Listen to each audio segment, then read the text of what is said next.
Breaking news now on Fox 61, Connecticut's news station. Do you find the defendant guilty or not guilty? Not guilty.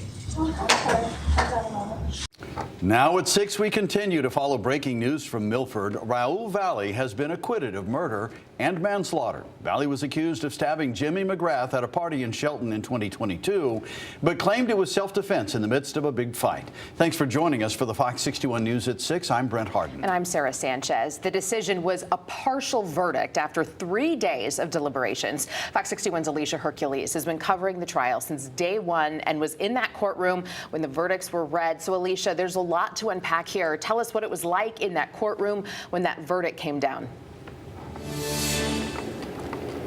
Sarah, there was a lot of emotion in the courtroom. Raul Valley let out a sigh of relief as the verdict was read, and his mother began crying and hugging family members. However, the McGrath family were completely in shock, with several of those family members bursting into tears. After 3 weeks of testimony and 3 days of deliberations, the jury was able to come to a partial verdict. Valley was found not guilty of murder and the lesser charge of manslaughter in the first degree, as well as the 3 assault charges. The jury remained deadlocked on another lesser charge of manslaughter in the first degree reckless. The court decided to call a mistrial on those charges. Will the defendant, Raul Valley, please rise and face the jury? Do you find the defendant guilty or not guilty? Not guilty. We have to go through the docket number 8. Oh, it's not on here. After nearly 2 hours of deliberations, the jury told Judge Sherry Murphy Monday that they were hopelessly deadlocked on the murder charge. Tuesday, the jury sent another note to the judge saying they were still deadlocked on the murder charge and unable to reach agreements on the 3 assault charges. Valley said he was acting in self-defense when he stabbed 4 people at a Shelton house party in 2022. 17-year-old James McGrath died from his injuries and 3 others were injured. Valley got emotional as he hugged his defense attorney Kevin Smith before leaving the courthouse hand in hand with his family. However, the McGrath family left the courthouse heartbroken and shocked. Kevin McGrath, James McGrath's father, says they will never forget Jimmy and will keep pushing for justice for him. Now, because there was a mistrial called for that manslaughter charge, they will be trying to refile that again in the future. Live in Milford, Alicia Hercules, Fox 61. And you can find more coverage of the Raul Valley trial on Fox 61 Plus. Just download it on your TV and watch for free. Disturbing scene at a New London care facility Monday night. Police say a man was found unconscious with head injuries. And Fox 61's Priscilla Meza has more on the investigation and what we've learned from those connected to that facility. It was right around 10 o'clock Monday night when police were called to this care facility here in New London. Now, when they arrived, they found a man unconscious and unresponsive with what they described as clear signs of facial trauma. The man was rushed to the hospital. Police told us his injuries were serious and that the incident does not appear to be random. I spoke with the facility's owner, who declined to go on camera but tells me all residents are accounted for. She says the victim was a visitor, not someone who lived there. A sign on the front door clearly states all visitors must sign in at the front desk. No overnight guests allowed. Just behind the facility, I spoke with a man who lives nearby. He says he heard from someone who saw the reported assault, who told him the man was hit after asking a question. He says it's a sad situation, but it's not uncommon to hear disturbances coming from that area. It's not a friendly place, I know that. I've had issues just sitting out here working on my vehicle with them. Yelling, screaming, threatening. Yeah, it's not a happy place for me. He says the witnesses spoke to him about the incident and was distraught. One of the guys that lives there, he saw it, and he's a homeless guy, and he was crying about it because he knew the guy. So I gave him a hug. The facility's owner says staff and residents are shaken and upset by the situation, and they're fully cooperating with the ongoing investigation. At this time, no arrests have been made, but police say the investigation is ongoing. And if you know anything that can help, you're asked to call New London Police. Priscilla Meza, Fox 61. And now to a Fox follow-up. 7 months ago, a car crashed into a Torrington bakery and injured several customers and some of the staff. That bakery closed down for some time, but today they are back open, satisfying appetites once again at a new location downtown. Fox 61's Jamel Johnson went to the grand opening and has the owner's triumphant story. Rose Vega Bakery welcomed a packed house for their first day back open after a car crashed into their restaurant last December. And it's just like everyone remembers it. The only difference is it's a new building with a fresh coat of paint, some new menu items, and a new name. Cutting the ribbon on Vega's Restaurante was a full circle moment for the owners. Vega! Just 7 months ago, a car drove through their old location, injuring several people, including owner Carlos Vega and his mother. We were working, running our regular day, and then this car comes in at 70 miles per hour, it's almost killed us all.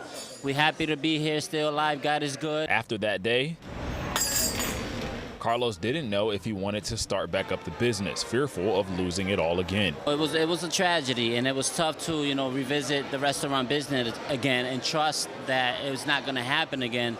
But the people, the Torrington town, really supported us, and they kept asking, when are you opening? We miss your food. Carlos's wife, Arlene, says the outpouring community support convinced them that their restaurant deserved another shot at life. We thank God for what's happening here today. I think that what occurred that day was meant for us to be in a better position. And on their first day back open, the restaurant looks like they never skipped a beat.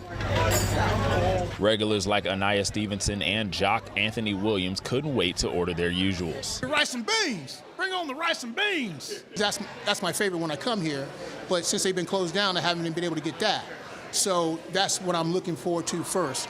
But after I get that out the way, then I'm going to move on to the other Epicurean delights that they have on the menu. Anything with vegetables. Yuca, I'm really loving. I love my yuca fries, so come on down. They have a whole lot of options for you to check out. And newcomers like Jeff May are ready to dive in for the first time. I ordered beef empanada with yellow rice. We're always going out to eat for lunch, so it's nice to have another place to go eat. It's a different location, look, and name, but it's the same people serving the community the only way they know how. We changed the name to Vega's Restaurante. Something new, something different, something new, more catchy, and a lot better vibes. If you want to check out the new location, Vega's is now located at 45 Main Street in downtown Torrington. In Torrington, Jamel Johnson, Fox 61. Looks like they had a good crowd. New here at 6, a driver and a child were pulled from a car this morning in Reading. The child is now recovering from serious injuries at a New York hospital. Investigators say they crashed into a tree and rolled over on Black Rock Turnpike at around 10 a.m. Police say the driver and the child in the backseat were trapped. Once they were pulled out, both of them were taken to hospitals. We're working to learn how the driver is doing tonight. And as we said, the child was taken to another hospital in New York with serious injuries. CTDOT says all lanes on I-91 south through North Haven are back open. This morning, a truck carrying 45,000 pounds of bottled water rolled over, shutting down that part of the highway for hours. This crash happened around 10:30 this morning between exits 12 and 14.